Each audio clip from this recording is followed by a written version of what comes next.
तो किन किन बातों को ध्यान से देखना है, समझना है। आपको फॉर्मूला याद बिल्कुल नहीं करना। मैं बार बार कहूँ, आप बिना फॉर्मूला याद किए अब बहुत ही आसानी से इस तरह के क्वेश्चंस को सॉल्व कर पाते हैं, जिसमें आपको SP, CP, profit percent, profit loss, इस तरह के फॉर्मूलाज जो याद करने पड़ते हैं। मैंने कहा आपको ये, चूंकि ये कॉन्सेप्ट लर्निंग चैनल है, आपको बिल्कुल फॉर्मूला रटना नहीं है, बहुत ही आसानी से बना पाएंगे। तो किन बातों को ध्यान में रखेंगे, ध्यान से देखें।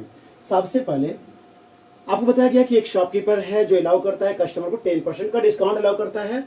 तो अलाउ, आपको जब भी डिस्काउंट होता है आपको ध्यान देना है कि मार्क्ड प्राइस पे डिस्काउंट अलाउ होता है। आप जितने में खरीदे हैं उस पर आप डिस्काउंट नहीं देते हैं, बल्कि जितना आपने दाम उस पर लिखा है, जिसको हम लोग मार्क्ड प्राइस बोलते हैं, उस पर आप डिस्काउंट देते हैं। ठीक है, आगे बोला जा रहा है, इतना करने के बाद भी गुड्स पर and still gets of profit of 25%।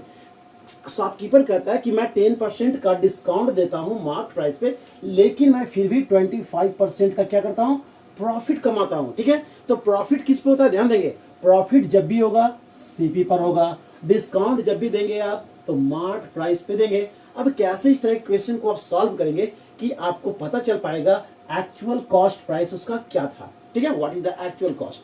तो सबसे पहले आप मान ले, let the actual cost price of article,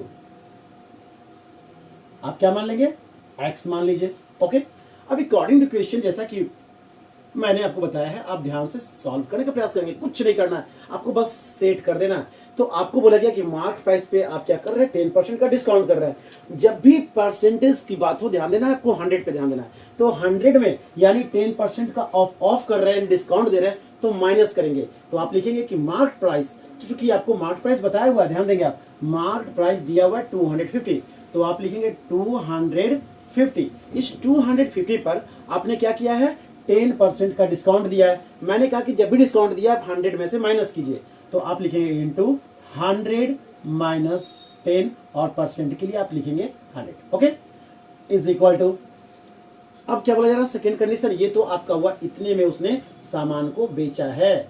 okay, दूसरी साइड आप ध्यान देंगे, ये शॉपकीपर बोल रहा है कि मेरे को 25% का प्रॉफिट हो गया है, यानी जो उसका कॉस्ट प्राइस था, जो इसका कॉस्ट प्राइस था, उसने 25% का प्रॉफिट गेन किया। दैट मीन्स कि वो 100 में क्या करेगा, प्लस करेगा। यानी जब भी प्रॉफिट हो आप 100 में प्लस करेंगे, और जब भी लॉस हो आप क्या करेंगे, माइनस करेंगे। तो ये दोनों क्या है, SP है, ये भी SP जो शॉपकीपर दे रहा है, और ये SP जो कि दैट मीन्स कि जो शॉपकीपर को मिल रहा है प्रॉफिट के साथ, सामान को बेच रहा है, और ये भी SP है जो क्या कर रहा है, शॉपकीपर बेच रहा है डिस्काउंट। एक तरफ उसने डिस्काउंट दिखाया और दूसरी तरफ अपने आप का उसने प्रॉफिट भी दिखाया, यानी एक ही लाइन में मैंने दोनों को दिखाने का प्रयास किया। तो मैं फिर से बताना चाहूंगा कि शॉपकीपर जितना मार्क प्राइस उस पर लिखा है उस पर 10% का डिस्काउंट दिया, यानी आप माइनस करेंगे 100 में से, और उसी के दैट मीन्स की, और दूसरी कंडीशन में ये बताता है कि जितने में मैंने सामान को खरीदा था मेरे को 25% का प्रॉफिट हुआ, तो जब प्रॉफिट हुआ तो प्लस कर रहा है,